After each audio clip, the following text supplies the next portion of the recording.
Hi guys, I'm Ryan and today's نه نه نه video is نه about چنل فارسیه. خب پس اوکی یه فارسیش میکنیم.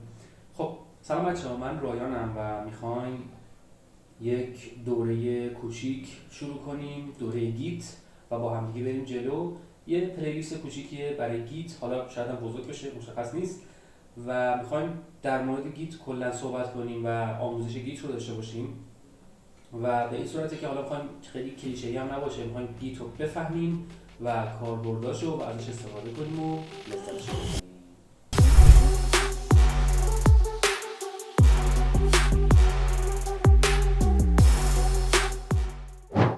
خب بخوایم یک تعریف کلی در مورد گیت داشته باشیم، به این صورته که گیت یک سیستم کنترل ورژنه، خب که میاد تغییراتی که روی یک فایل انجام شده رو به مرور زمان، حالا کی انجام داده و کی انجام داده و چطوری چه تغییراتی انجام داده رو میاد تو خودش سیو میکنه، یه جایی مثلا یادداشت میکنه، اینجوری فرض کنیم.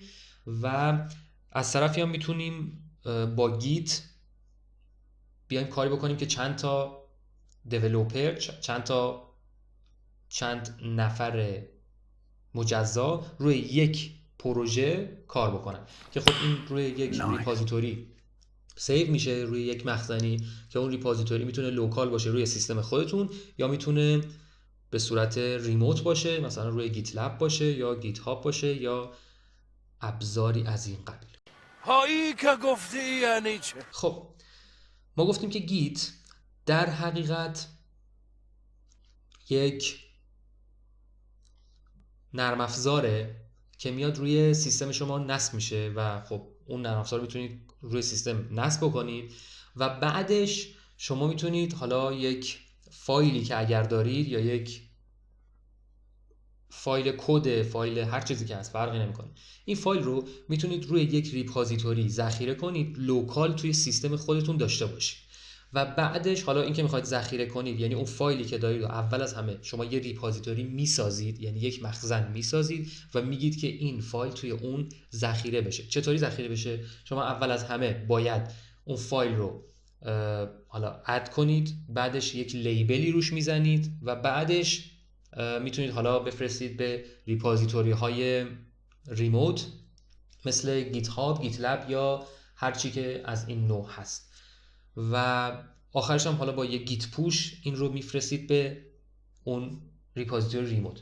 کاری که کلا گیت انجام میده، گیت رو فرض کنید یک نرم افزاره، میاد و میخواد تغییرات رو ترک کنه و ببینه که تغییرات چی هن و در نهایت به ما یک لیستی از این تغییرات رو میده و ما میتونیم بر فرض مثال اگر امروز روی این کد یک تغییراتی آوردیم که که مشکل ایجاد کرده، میتونیم برگردیم به کدمون، یعنی برگردیم به دیروز که کدمون کار میکرده.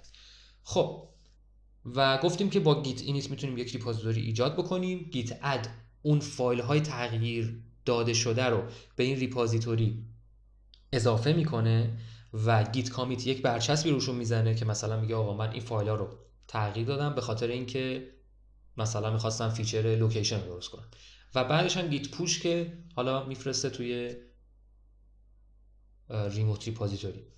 خب تا اینجای کاربرد گیت رو گرفتیم چیه و خب بیسیک کامنداش خب خیلی آسونه. اگر راست میگویید برای این ادعاهای خود سند و مدرک ذکر کنید. گیت اینیت یک ریپوزیتوری میسازه، گیت اد یک فایل رو یا چند فایل رو به ریپوزیتوری اد میکنه.